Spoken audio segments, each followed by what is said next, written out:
গ্রেগের চোট নিয়ে কিন্তু বড় সমস্যায় পড়লো মোহনবাগান। জনি কাউকো কি ইস্ট বেঙ্গলে আসছেন? তো hello guys, welcome to channel বঙ্গনিউজে বাংলাদেশের নতুন ভিডিওতে আপনাদের সবাই কারকবার স্বাগত। আজকে আমি নিয়ে এসেছি ইন্ডিয়ান ফুটবল আপডেট সার্টি পর্ব।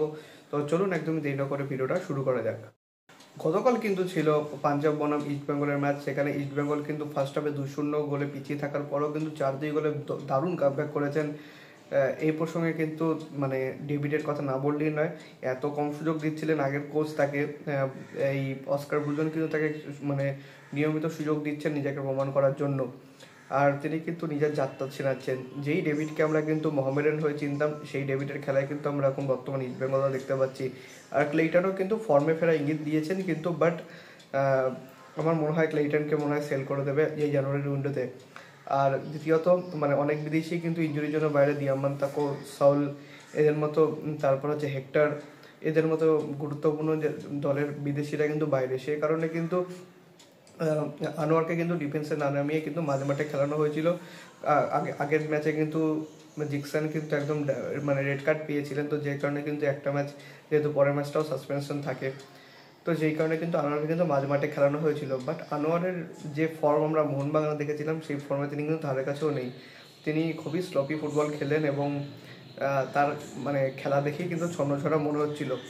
নেক্সট ম্যাচ তো জিকসন অবশ্যই টিমে অন্তর্ভুক্ত হবেন, তো সৌভিকের পাশে কিন্তু আমরা মনে হয় জিকসনকে দেখতে পারি। সেক্ষেত্রে আনোয়ার হয়তো সেন্টার ব্যাকে শিফট করবেন, বাট তিনি যদি এইরকম পারফরমেন্স দিতে থাকেন তাহলে হয়তো অস্কার ব্রুজন তাকে হয়তো বেঞ্চ করাতে বাধ্য হবেন। সেক্ষেত্রে হয়তো লাল চুন্ডুঙ্গাকে আমরা আর হিজাজিকে আমরা তো মানে পেতে পারি। সেটা পুরোটাই এখন অস্কার ব্রুজনের ব্যাপার। বাট মুদ্রা কথা একটাই যে অস্কার আসার পর কিন্তু টিমটার মানে একটু কিন্তু ভুল বদলেছে। টিমটা কিন্তু বর্তমানে কিন্তু ফাইট করতে শিখেছে। তো এই ইস্ট বেঙ্গল ফ্যান্সরা আপনাদের গতকালের পারফরমেন্স কেমন লাগলো তো আমাকে কিন্তু কমেন্টে জানাতে ভুলবেন না। ইস্ট বেঙ্গল প্রসঙ্গে যখন কথাই উঠছে, তো একটা ট্রান্সফার রিউমার নিয়ে কথা হোক। সেটা হলো জনি কাউকোর কথা। তো জনি কাউকোর সঙ্গে কিন্তু অনেকগুলি আইএসএল ক্লাবের লিঙ্ক মানে হয়েছে শোনা যাচ্ছে, এবং সেই লিস্টে কিন্তু ইস্ট বেঙ্গলের নামও আছে। বাট একটা কথা জানিয়ে রাখি যে জনি কাউকো কিন্তু প্রতিটা আইএসএল টিমকেই রিজেক্ট করেছেন। শুধুমাত্র মানে অনেক মানে মিডিয়া হাউস মানে বাড়িয়ে চাড়িয়ে বলছে যে মোহনবাগানের প্লেয়ার বলে ইস্ট বেঙ্গলে যাবে না, বা এই ধরনের কোনো মানে জিনিসটার ব্যাপার নয়। তার মানে বেঙ্গালুরু এফসি এবং কেরালা ব্লাস্টার্স এরাও কিন্তু অ্যাপ্রোচ করেছিল জনি কাউকোকে, এবং প্রত্যেককে কিন্তু না জানিয়েছেন, কারণ তিনি কিন্তু হাবাসের আন্ডারেই তিনি জানিয়েছেন এই সিজনটা অন্তত তিনি হাবাসের আন্ডারেই খেলতে চান। এবং যেহেতু তার সঙ্গে ইন্টারকাশির এখনও অবধি হাফ সিজনের চুক্তি বাকি আছে, সুতরাং সেই চুক্তির সম্পূর্ণটা খেলেই তিনি যেতে চান। তিনি কিন্তু মাঝপথে কিন্তু ছাড়তে চাইছেন না, আর ইন্টারকাশিও তাই কিন্তু সেল করতে ইন্টারেস্টেড নয় একদমই। তো সুতরাং মানে 2-4 করলে এটাই জানা যাচ্ছে, সেটা হলো এই মুহূর্তে কিন্তু ইস্ট বেঙ্গল কিন্তু জনি কাউকোর মতো মিডফিল্ডারকে পাচ্ছে না। যদি কোনো অন্য অপশনের দিকে তাকায় তাহলে সেটা কিন্তু ইস্ট বেঙ্গলকে অপেক্ষা করতে হবে আরও জানুয়ারি মাসের জন্য। আর সেই ডিসিশনটাও কিন্তু খুব তড়িঘড়ি নিতে হবে যে তারা সল, ক্লেটন বা হেক্টর এদের কাউকে সেল করবে কিনা। সে মানে পুরোটাই কিন্তু ম্যানেজমেন্টের উপর ডিসিশনের উপর নির্ভর করছে। তো ইস্ট বেঙ্গল ফ্যান্সরা আপনারা কি চান ট্রান্সফার মার্কেটে, সেটা কিন্তু আমাকে অবশ্যই কমেন্টে জানাবেন। পরবর্তী আপডেট, সেটা মোহনবাগান ফ্যান্সদের জন্য একটু খারাপ খবর হতে পারে, সেটা হলো গ্রেগ স্টুয়ার্টকে নিয়ে।